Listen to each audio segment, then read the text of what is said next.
Hello, everyone. Welcome to the latest webinar with Hired Power. We are extremely excited for today's webinar. We have an amazing panel here that I'll get to introducing in just a moment. But for the first minute, I will just give everyone a moment to get themselves settled here and everyone to log on because we have a big number of people coming today. So as a reminder, you are joining the webinar for Hired Power, called Dance with Addiction Part 2. And we are here with our two amazing trained interventionists, Nanette and Dr. Judith Landau. So we will have some time for question and answer at the end. So I encourage you to use the Q&A feature in Zoom to submit any questions you might have. We also will have a small poll at the beginning, and there will be a couple slides that will show kind of midway through the presentation. Also, this webinar is being recorded, so if you miss anything, don't worry. You can always watch it back. We'll send it out to everyone this weekend, and it also is something that you can share with any colleagues or family or friends that you feel may benefit from this information. So, hello, thank you all for joining and saying hi. Good afternoon from Miami and New Jersey. And I'll say good afternoon from San Diego, or good morning still here in San Diego. And all right. Wow, from Denver, from Maryland, from Tennessee, from Alaska. And then Dr. Judith, where are you zooming in from? Vail, Colorado. Vail, Colorado. And Nanette, how about you? Huntington Beach, California. Perfect. And more in LA. All right, everyone. So let's get officially started. Welcome everyone to the latest webinar from Hired Power. Today, you are joining Dance with Addiction Part 2, and we are very proud to be bringing on our two trained interventionists, Nanette Zumwalt and Dr. Judith Landau, who holds a combined 60+ years of experience explaining when and why an intervention may be appropriate and how to prepare. In many cases with interventions, the first step in recovery is an intervention. And the first step is a loving family member teaming up with a trained professional to directly address their loved one's pain by holding an intervention. At Hired Power, our team of professionals is with you from the very beginning, and we understand that when you realize the severity of addiction in a loved one's life, you may feel powerless, not knowing what the right next step is. But that's why we are here to help today. So whether you are interested in helping a loved one, a patient, a client, or yourself, this webinar hopefully will help answer your questions. So before I get into the bios, I would love to launch a quick poll. So it should have just come up on the screen, just so we understand who we're speaking with and we can make sure to tailor the content accordingly. So this is anonymous. Are you in the mental health field? Yes or no? Are you in the behavioral health field? Yes or no? Are you in the addiction field? Yes or no? And lastly, maybe you're just here to learn more for yourself and or your family. You don't have to be a professional in one of these fields to be here. So I'll give you guys another couple seconds to finish this poll, and then I'll introduce our speakers and we will get moving. All right, 2 more seconds. All right, still coming in. All right, here we go. Okay, let me share the results so our speakers can see. So it seems that we have some of each, but many of you are in the addiction field, and many of you are also here to learn for yourself or your family.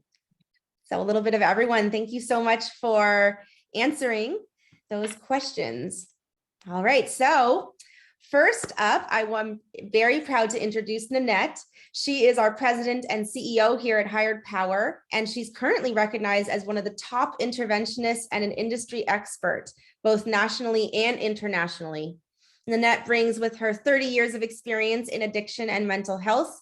She's been a national speaker many times and has also been noted in newspapers and magazine articles as an industry expert. She currently serves on the board of directors for the National Association of Addiction Treatment Programs and is a member in good standing with a large variety of organizations in our field. And then, of course, we have Dr. Judith Landau. She is a child, family, and community neuropsychiatrist and a former professor of psychiatry and family medicine, as well as the founder and president of Linking Human Systems and the Arise Network. She's also co-founder with Nanette of the International Recovery Institute, IRI. Dr. Judith has over 200 publications. She has taught in over 80 countries, and she has specialized in mental health, trauma, addiction, and co-occurring disorders for more than 40 years. So we are very excited to have these two esteemed experts here today. And without further ado, I'd love to hand the floor over to Nanette and Dr. Landau. Thank you, Judith. Rita. Good morning, Judith. Good morning, Nanette. So So delighted to be here. we're so delighted to have you here. I'm really excited to do this with you. As you know, I'm probably one of your biggest fans and admirers. I enjoy learning from you. Very mutual, my dear. I enjoy working beside you. I always say that you've probably forgotten more than I'll ever know. And so you are a wealth of information and one of our just true industry leaders. So want to recognize you for that and all the work that you've done and all the information and research that you have brought to our industry, to our clients and families, and for all of us to learn from. And with that, I want to ask you, how did you get started? You know, you're a doctor. You started off as a physician with not your primary interest in addiction and mental health. So how did you come to work in this field? Well, it started when I was 17 years old, a second-year medical student, and we had to clerk the patients. We had to ask their stories, take their bloods, and prepare them for whatever procedures were needed. I was asked to go in and talk to a young man about having an amputation of his leg, and was a little bit scared. Walked in, and there was a young African male, 27 years old, and it was a lot more complicated. What I saw was he only had one whole limb left.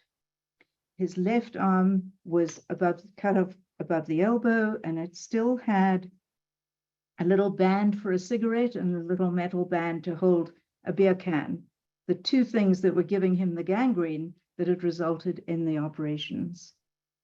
And he was adamant that he was not going to have an amputation because he wasn't going to be just left with no limbs.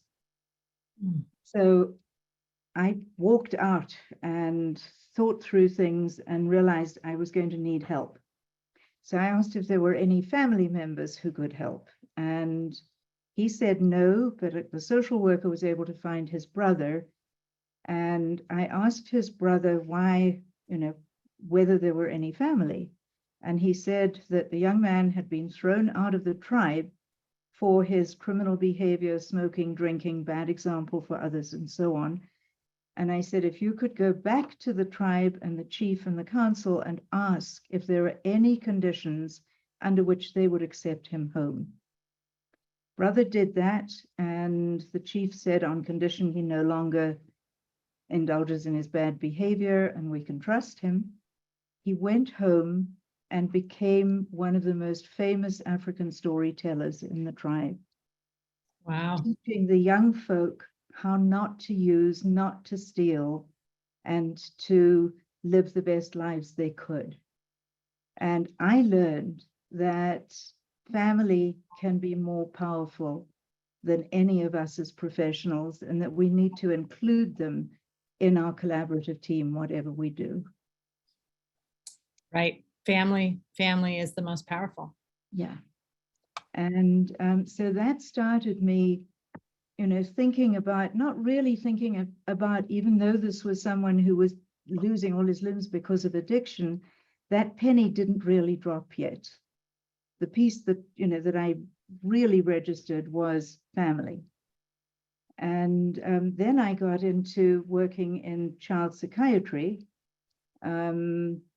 I got thrown out of this. I was a surgical resident at the time of my young man with the amputation.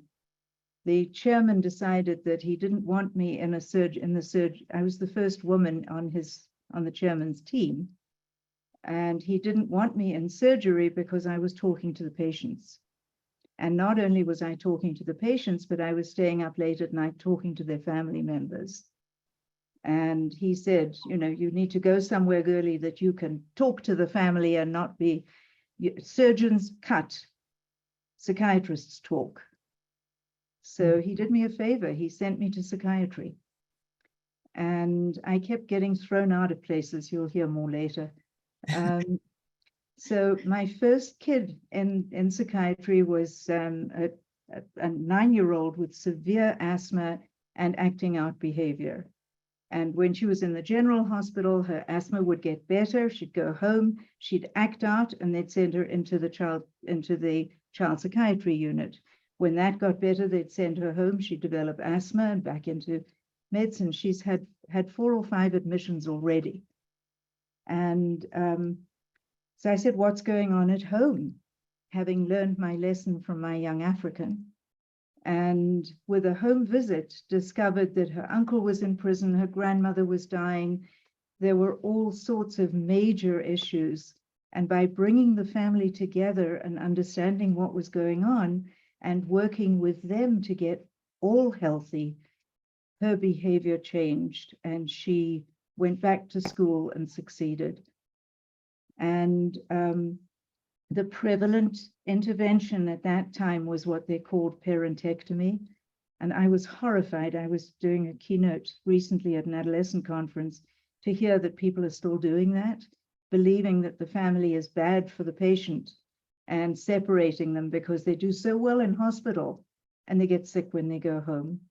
So that was my lesson in realizing that we have to work with everybody, that unless we work with the whole system, we're going to end up believing that families are bad for people rather than that they're the ultimate support and need to be included. Yeah. You always share a statistic about the number of professionals versus the number of family members. Tell us a little bit about that. I use that statistic often. Yeah, during that time when I was trying to find some research to convince my colleagues about the need for family, I did a little study looking at how many family members of the family, and by family I mean legal family, blood family, family of choice, close friends, our support systems. Right. It takes 5 professionals to replace one of those. And by the time we get people, they are often cut off from their support systems. And the more they're cut off from their support systems, the more the numbers of professionals proliferate. Right. 5 to 1. So it's just a fun fact to remember. So when families believe they're powerless, they believe that they don't matter or that they don't have influence, those statistics prove differently, that, you know, even with estrangement, even if there's not constant connection, that the power of family, the power of support system is so important in any disease model. But specifically, we're talking today in addiction and mental health. Yeah. And in fact, Marlat and his team did a study looking at what gets people into treatment. And they discovered that beyond any question, it's pressure from family and friends. They're the ultimate reason that people not only get into treatment, but stay in treatment, complete treatment, and go on with continuing care. And those are the factors that relate directly to successful outcome. Yeah. Yeah. Very important. Yeah. So I was talking about how I got thrown out of one place and I'm thrown out of another. So I was very happy being a child psychiatrist in the chairman's unit. And one day I was called in to meet with the chairman, and I was really happy because obviously he was going to compliment me on how well I was doing with the adolescents and kids. In fact, he said that the nurses and the social workers had asked him to fire me. And I was absolutely stunned. Fortunately, my Jungian analyst, my training analyst, was in the room with him. And she said, the kids are really getting better. What's the problem? Well, she is stealing the work from the social workers and the nurses. They see the mother she's supposed to see the child. And I had the temerity to ask, but what about the rest of the family? Don't they matter? And he said, that's the whole problem. I was going to fire you, but Dr. Bierman here says that you're doing such a good job, she doesn't want you fired. So I'm going to send you somewhere that you can't do any more harm. You also can't do any good because there's no treatment available for addiction. And he sent me to run an addiction hospital. Best thing that ever happened to me, because I had carte blanche to do what I wanted, to explore, to learn. And so how long have you been, focused on addiction and mental health now, Judith? That was 1966. Wow. And you've really brought so much to the field and so much to all of us. So thank you for your work. Well, you have broken barriers and really developed a completely new model for recovery specialists. How did you get into this? My story is much simpler. It's a family story, multiple intergenerational stories of addiction through my family. And I grew up in a home that unfortunately was affected with addiction and had a lot of chaos and a lot of struggle. I wanted to be part of the solution. And I knew that from a very young age. About the age of 9, when I was part of a first family meeting. I don't think we knew the word intervention. And I think the word intervention, is a family meeting. So I was part of a family meeting where a professional came in and orchestrated a conversation with our family and brought some resolution to the chaos.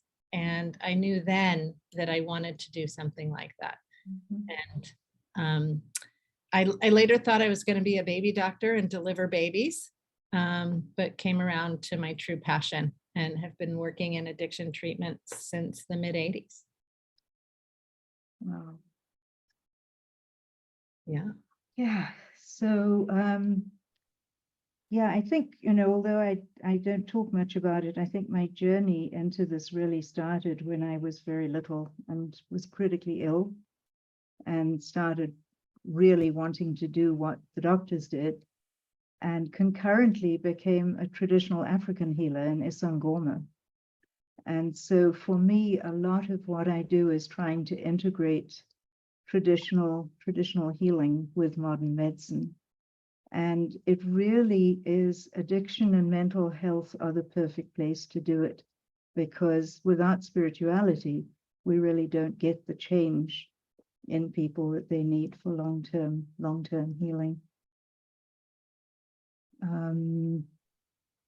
I think, no matter what I did, I kept learning more about why I wanted to be in addiction, because during the 60s and 70s, people were working primarily with individuals and not with families. And I had found, working in South Africa, that working with the families made this enormous difference. So when I was recruited to the States in 1980, I continued working with families and was actually at the University of Pennsylvania, working at the Child Guidance Clinic. And was invited to consult to James Garrett, who later became my partner, business partner, to consult to James Garrett in Albany on how to involve families in treatment.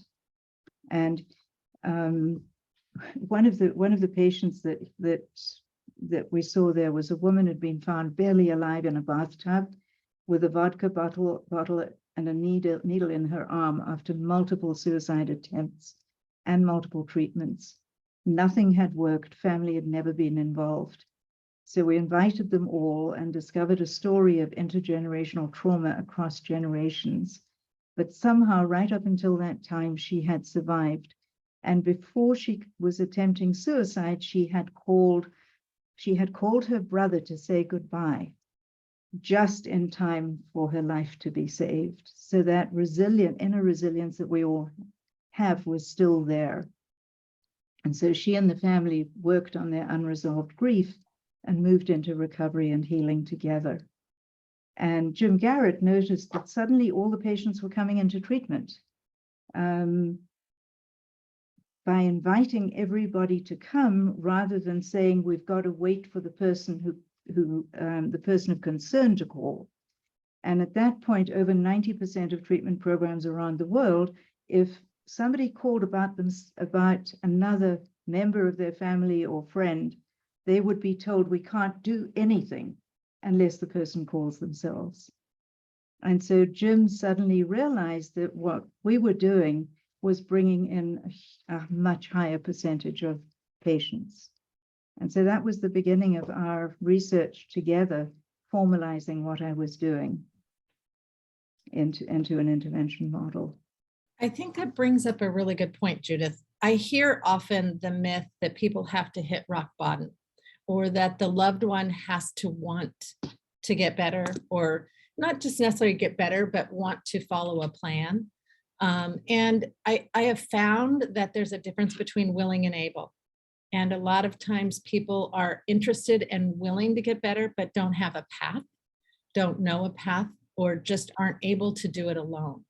So for those that think that if the loved one has to be ready or has to hit rock bottom, or nothing can be done, we know that that's not true today, right? We know that the power of love and concern and hope, that the messaging that the families bring together initiate and start building that path. What is your thought on those that believe that the client has to be ready or has to be the one motivated to do this? You know, it's really interesting, having had the contrast with always, you know, inviting everybody to come. My early experiences with just inviting everybody to come were that sometimes the individual themselves didn't come, but within a session or two they did. Right. And when we formalized Arise Comprehensive Care, we have something like 99.9% of the persons of concern, the one they're worried about, coming to the first meeting. And even if they don't come to the first meeting, they'll come a little later. I had one young man, he was 19 years old, night with pouring rain. We were all sitting in the family living room with the extended family and a couple of his friends. He was out on the porch in the rain, and every so often the sliding door would open, little head would pop in and say, "That's not right," and then close. And by the second session, he was in with the family. We had another one who, at the end of our family meetings, we always either we do or we ask a family member to do a quick, just bullet point summary of what happened that goes to everybody, whether they come to the meeting or not. And we had a young woman, she was 36, addicted to heroin, multiple admissions, and she called her mother, who was writing the summaries, and said, "You've got to stop sending me these notes. I'm not interested. I don't want to participate." And her mother said, "I'm sorry, it's an evidence-based protocol. I got to do it."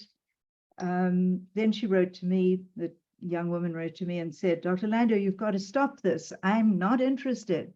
And I wrote back, I said, "I'm sorry, it's an evidence-based protocol." Obviously, it hadn't occurred to her not to read them. The next note she got came back to us with edits all the way through. And I wrote to her and said, "Why don't you come and tell us rather than writing it?" And she came to the next meeting and went into treatment and is doing really well about 15 years later. And that leads to that question, right? I get calls all the time. Families are, you know, if families are the key and they're important, why do they need a professional? Why do they need someone to hold that safe space, to hold that container and help direct that conversation, right? So, you know, I get calls where families have tried to do this on their own and it hasn't had a good outcome.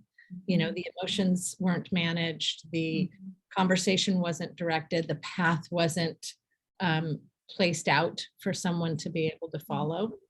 And so, you know, it's important that families are guided and supported and directed by a professional. Mhm. Um, I think, yeah, thank you, Nanette, because I think one of the things I'm so aware of is that at the time that families are really stressed, it's Mhm. almost as though the person they're worried about becomes the problem. They equate them with the addiction or the depression, and they don't talk about them in any other terms, in the same way as what often happens when someone in a family has cancer. That becomes the whole topic. Everybody focuses on that. So when they try to do an intervention on their own, they're working directly with the problem, with the pathology, rather than with the strengths in the family that start to bring hope and deal with the intergenerational story, what underlies the addiction. So there's no room for change without a professional guiding. It becomes more and more intense and more of the same patterns that just intensify the issue. And it becomes more of an event than a process, right? We know that intervention can very often, you gave a perfect example with that last young lady of how you were able to include her when she didn't want to be included until she was able to reach the point where she wanted to participate, or she didn't really want to participate, but she had to participate to get her voice heard, Yeah. right? So intervention is a process, not an event. And that process takes that strength and resilience of the family, but also takes that professional guidance. Absolutely. And I think one of the things that has broken my heart is the interventions that are one-time events, because they so often alienate the family from the person when they most need their support system. And the results of those interventions is very, very poor. It's less than 10% at the 1-year mark. We're working with the family and with invitation. We see over 60% successful at the 1 year and 5 year. So it's just, to me, it's a question of trust and respect. And if we trust and respect the people we're working with, we'll help them bring out the best in themselves and help them find hope. Whereas if we go with the pathology and we don't remove the shame, blame, and guilt that continues the process of addiction and mental health issues. So looking at the intergenerational picture and finding where those strengths are and where the stories are that they can build on to change the current situation gives them hope for the future. And hope is so important, right? So many of our callers, when the person that is most concerned picks up the phone and calls, they're not feeling very hopeful. Right. They're feeling alone. They're feeling powerless. Yeah. They have a lot of questions about why and how and when. What does this look like? And they don't know how to bring in other people. Right. How they often believe that those other people wouldn't want to come. And I think that if we don't bring in the others, we're not going to get them healthy.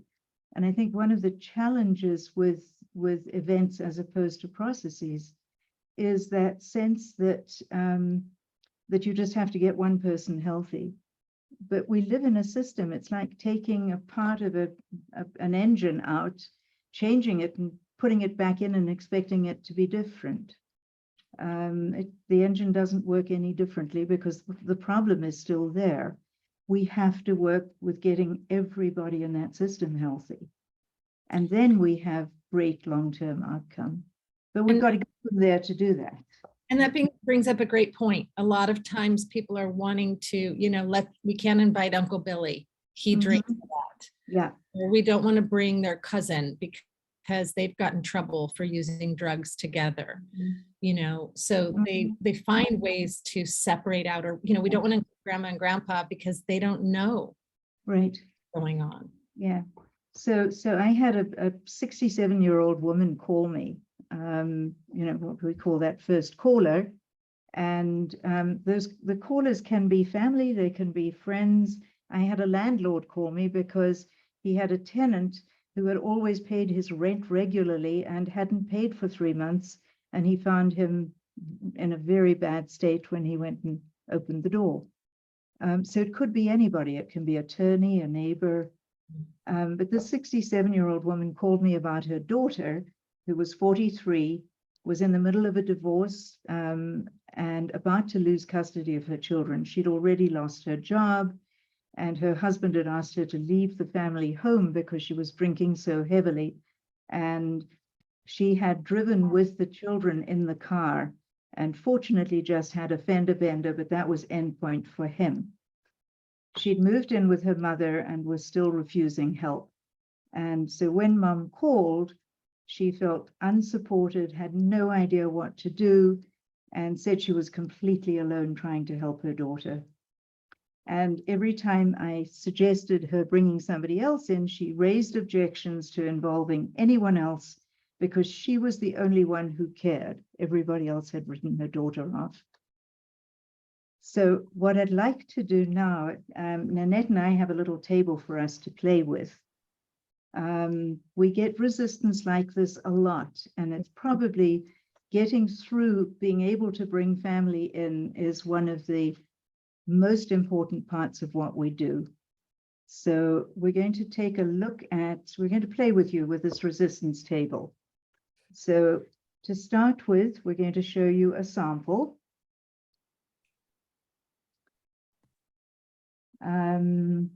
Our elderly parents live in Colorado and they couldn't possibly make it all the way to Philadelphia to participate. They're too frail and cannot travel like they used to. Response, I completely understand, and we wouldn't want them to make the trip if they're unable. We can help facilitate getting them on a virtual platform or telephone so they can join in from the comfort of their living room. So what we're going to do is we're going to give you some of the resistance statements and give you a couple of seconds to think about your response before we give you ours. And these are all real resistance statements and responses from our clients. I don't know where they are.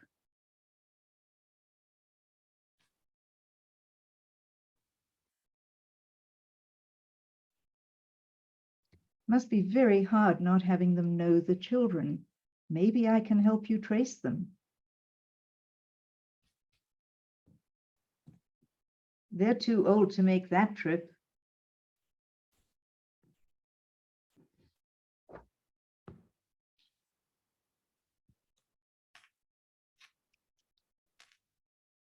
Wouldn't they be hurt if you didn't give them the choice?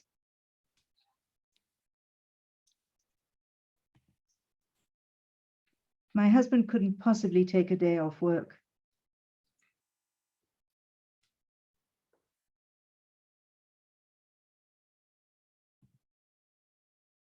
How about meeting after work next time?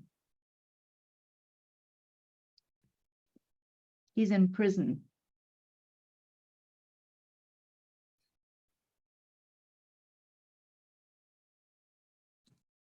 Why don't you speak to the warden and we can all meet there? I can't tell you the number of times that I've had meetings, family meetings in prisons. We'd like to hear some of those stories, Judith. Happy to. They don't even speak English.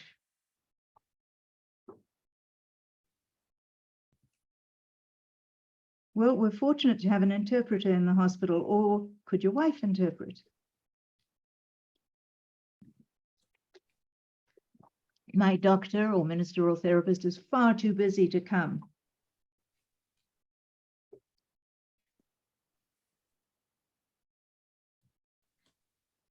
Why don't I give it a try and see if we can coordinate something?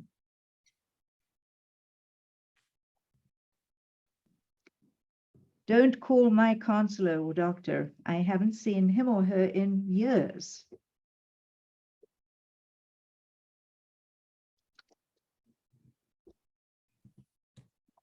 it would be helpful to catch up on some of the details of your earlier history in light of the present.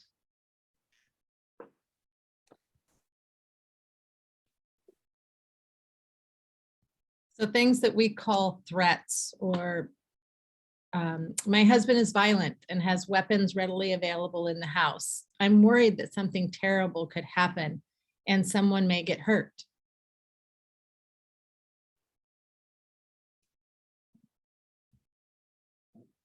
I understand your fear, but know these instances are very rare. It may ease everyone's mind if we meet at a more neutral location. You mentioned his grandmother lives nearby. Maybe it's best we meet there. I will establish a safety plan with the group before we begin. I actually had an intervention where the father showed up with a sidearm with his gun, you know, out displayed for everyone to see. And I told him that he couldn't come into the meeting with his sidearm, that he had to make a choice to put the gun in the car or not be present in the meeting. And he was very adamant about bringing the gun in, but we were very adamant. We, as a group, were very adamant that the gun was not welcome and he had a choice. And he actually put the gun back in the car and came into the meeting. So that takes me to one of the things that we do with our family meetings. We have a set of very clear rules that everybody agrees to. No violence, no nasty statements. Everybody has to use I statements, not you statements. And our meeting space is sacred. And if someone starts to feel really intense and needs to decompress, we allow them to leave for 5 minutes. But before the meeting starts, each person in the meeting has to ask someone to be their companion if they need to leave, so they don't go out alone and they're back in when they've decompressed or when the crisis is over. So those plans are very important, right? And getting everyone in agreement with those safety plans. Absolutely. Yeah. Okay, Risa, next. If you bring them into the same room, they will kill each other. We hear that a lot. Yeah, I had that with a new wife. The old wife said, "You bring her in here, I'll kill her. She's destroyed my life." Right. Very difficult situations. We've had a number of, we haven't had a murder in this room yet, and we've seen a lot of people who felt this way. We'll stay with the topics they agree on and avoid the rest for now. So we are able to bring, you know, families with distension together for those family meetings and hold a safe space. But again, it's those rules, right? Yeah. One of the things that we did with this the new wife was ask the old wife if there were some things that she would like to have certainty about for the meeting. And she said, I would like her not to be wearing one of her low-cut dresses, that I would prefer that she doesn't look at me all the time. And the new wife accepted. The meeting happened. It was giving the old wife a face saver and knowing that she'd been heard. And that's the important, making sure that everyone is feeling heard. Yeah. They're all addicts and they'll make me relapse. That is a valid fear with a lot of people. Very common. And a response could be, I don't believe that your sobriety is that fragile. Maybe you can also help them now. Or maybe they invite their sponsor or someone to be part of or to be available to them before or after this process. He's responsible for all this and I might kill him. A lot of emotions. Who else needs to be here to make sure that doesn't happen? So again, that's bringing in the sponsor, a support member, a friend, neighbor, somebody who makes them feel safe. It might be the man's brother. Right. I don't want my parents to have the children. If they come in, they'll fight my husband for custody. So a big concern, if I go into treatment, if I accept help, if I admit I have a problem, I could lose my family, lose my wife, lose my children. Or the caller could be a grandma, and she's concerned that if it's brought to attention, their child could lose the children. So a lot of concern around custody. Mhm. And if they don't come in, they won't.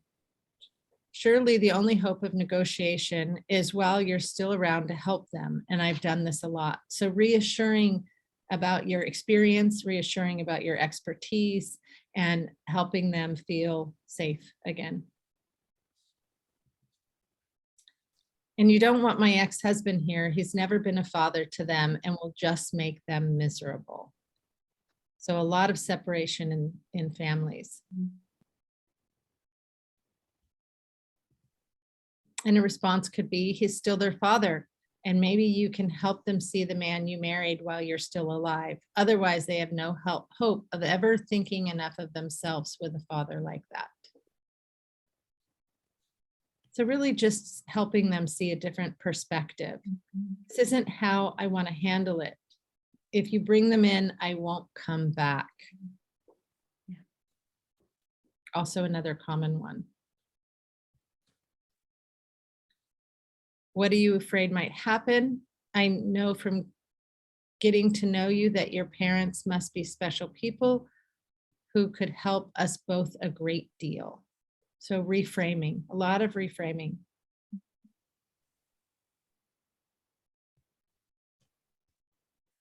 So this next is apparent cutoffs and scapegoating, which are very common as well. And this one also talks a little bit to what happens when we struggle to bring people in. Okay, Risa. You're not going to be able to get them in. I won't bother to give you their address because they've never come when I've asked. So we see so much with the apparent cutoffs that people have lost hope of connection or got really angry and don't want to be together.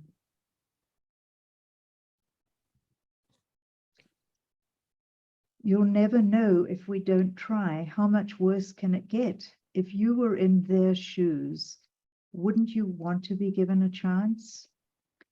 And that again is what we talked about earlier, the importance of hope, because at every level with people struggling with behavioral health issues, hope is something that gives them the energy to keep going.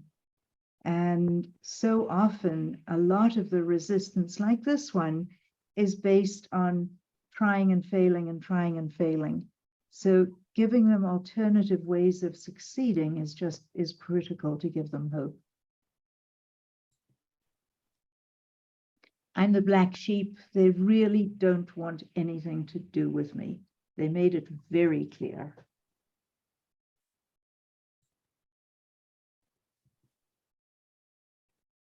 Are you going to write off the possibility of a change? Maybe when they know how serious it is, they'll respond differently. And again, you know, what Nanette was saying about reframing, it's getting them to widen their lens, Right. and to put themselves in the other person's shoes and imagine what their response might be if we allow a little flexibility. Because one of the things that happens with relationships is people rigidify in their patterns and they don't see alternatives. So a lot of what we do with resistance is offer them alternatives. Mm-hmm. Just think a little bit tangentially. Maybe we can create movement. And help them look at a positive perspective and looking at everyone's resilience and everyone's strength. And even those family members that you're angry at or that you haven't talked to in years, they could possibly bring something to the process and the resilience and the strength of the family and of the loved ones. And again, we're using family as a broad term, right? Blood family, legal family, people who love them, people who are in their life, and what they can bring to the process. She's always been the one who causes trouble. Well, maybe this is her chance to turn it around. Let's give it a go. Okay. So I think that's the end of our slides, right? Not quite, no. We want to do secrecy still. Got it. I was adopted. I don't want my wife's parents to come because they'll blame me for our son's addiction.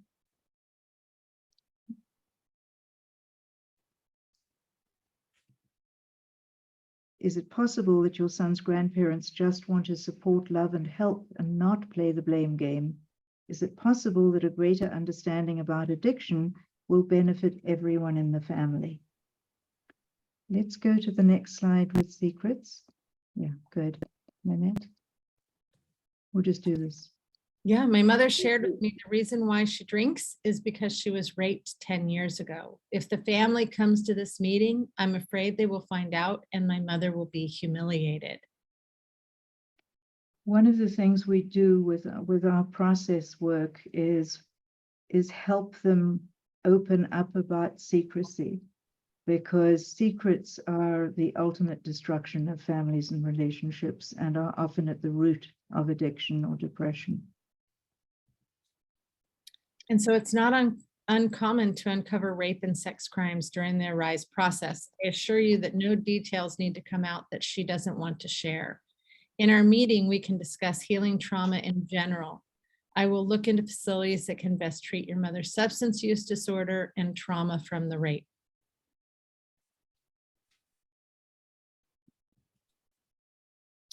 They don't know I'm gay and won't accept me if they do. I think we're seeing a lot more of that with different gender identity issues. Yeah. A lot is coming into play. Mm-hmm.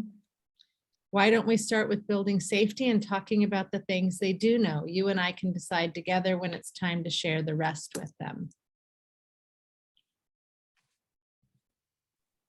My cousin identifies as a man, but was assigned a female sex at birth. I'm worried that his trust will be violated by someone telling his friends his secret.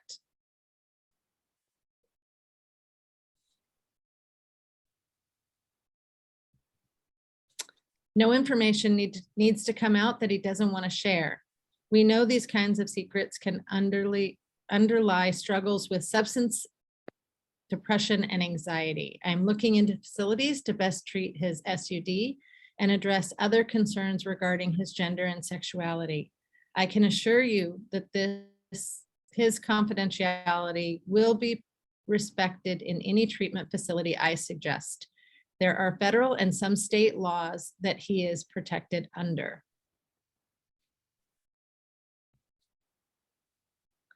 I don't want to hurt them. That's a very common piece. Very common. Even with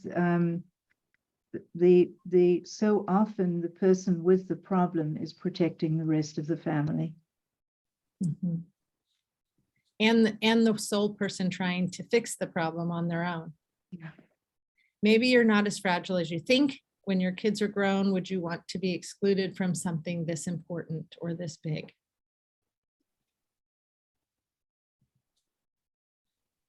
Our family doesn't talk about things. We hear that all the time. Yeah. Well, maybe this happened to create something so important that it had to be talked about. And I think the important with secrecy and privacy is really, again, what you brought up at the beginning, Judith, is helping to remove the shame and the blaming. There's a lot of shame with these illnesses, and helping them understand the illness, giving them some education, removing that shame and blame.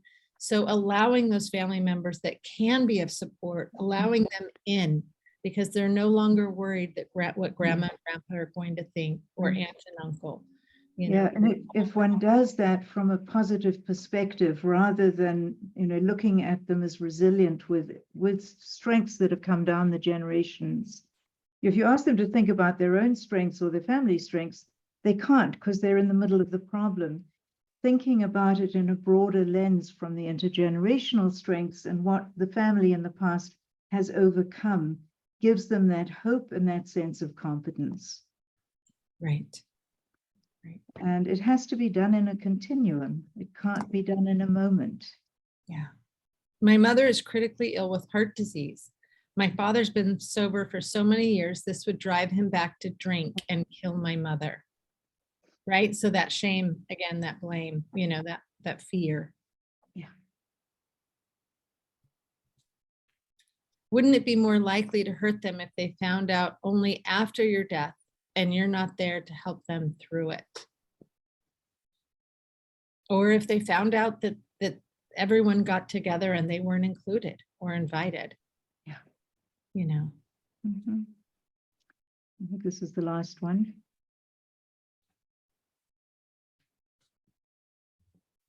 He thinks I don't know that he's an IV drug abuser and was in prison. People always think secrets are secret and they never are. Especially to children. They think, you know, their son or daughter doesn't know. The Mhm. teenagers don't know, or even the children don't know, but they do. Yeah. They know Yeah. more. Yeah. They always, people who love each other always get the news somehow. Right. So, you know, I think just in summary, I'd like to repeat that this is not an event, but a process of healing and recovery. And in our work, we do a minimum of 6 months with the family, often do another 6 months and another after that, so that we can make sure that we're with them through the period of high risk, because those first few months in early recovery are extremely high risk. And that's when we need the family working together most. And you know, the factors of how to keep the get the family in and keep them there are that it's invitational. There's no coercion, no surprise, only support and invitation, and trust and respect. And we only need to go in about 20% of our cases into a more formal situation with, but it's still without confrontation or surprise. And the individual that they're worried about knows that it's going to happen and is part of those discussions. And as soon as they then get the treatment they need, we'll continue with all the family meetings. So if we can bring the support system together, there is always hope. I love that. There is always hope. I did see one question, Judith. Yeah, we have a question that came in, and for everyone else, if you have a question, this would be the time. We have a few minutes left. So you have two incredible experts here at your service. So first up is, can someone do an intervention without the family? Nanette, do you want to take that one? Sure. So again, you know, talking about family, we recently had an intervention where the family was informed afterwards. Friends did the intervention. Friends of hers did the intervention without the family. And she went to treatment and stayed about 2 hours and left. Yeah. And then there was no one to circle back up around her to have that conversation about what's next. Yeah. So I think if one, you know, you've just played with us with a resistance table, they will often say there's nobody else. I'm the only one. And when you ask the questions, you find that there are other people. And even if it's not family, it can be a neighbor, it can be a friend, it can be a past sponsor. You know, really look not just at family, but extended family and at the larger support system, because there is always somebody else. Did you ever have a friend? Is there anybody else who might care, not just about the person that you're worried about, but who might care enough about you to want to help? Because it's not just about the problem, it's about you as well. And the people who are, the person who is the primary person caring for the person with the problem is often exhausted and isolated, and helping them know that they can expand their support system is absolutely critical. And it's also critical that you don't become that sole support system, because it's really easy to get into long conversations and you're then providing what they need, so they don't continue to get a professional because you've met their needs during that first call.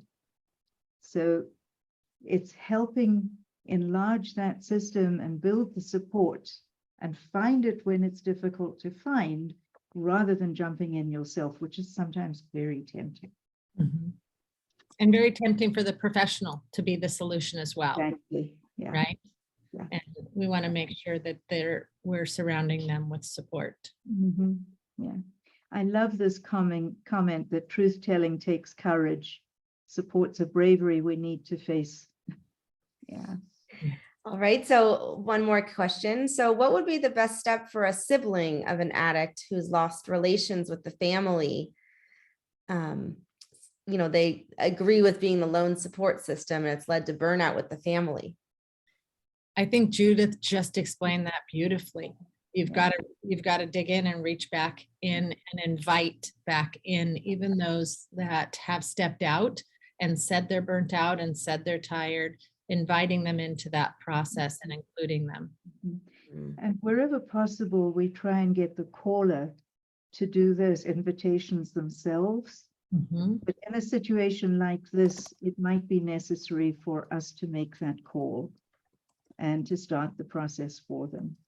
So we have to be ready to be a little flexible, and sometimes there are several calls to people prior to the family meeting, but never with secrecy, always open, always saying what you're doing and who's there, and whenever possible, empowering the person who called you in the first place to offer the invitation. The one caveat is, I learned very early in this process, try not to have the person who called you be the one who invites the problem person, because they're so over-involved and so terrified of losing them that sometimes that invitation goes awry. So we always ask who would be the best person to invite them. That's great. If we have time, I have one more great question. So what if the IP has relapsed after previous treatment and resists because they are California sober, or they just do plant-based drugs and they don't feel there is a problem? That's the time to work with the family and to meet with the family, with the person, and have them propose. We always give the power to the person that they're concerned about.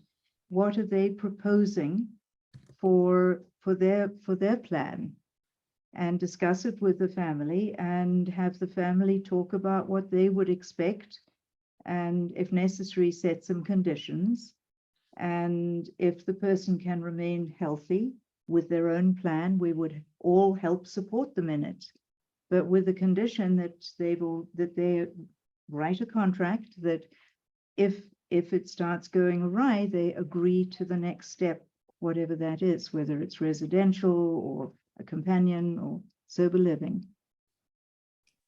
Okay. Giving them the power to heal themselves, but with the professional very much guiding and coaching and really helping from the sidelines to empower the family to access their strengths and resilience for healing.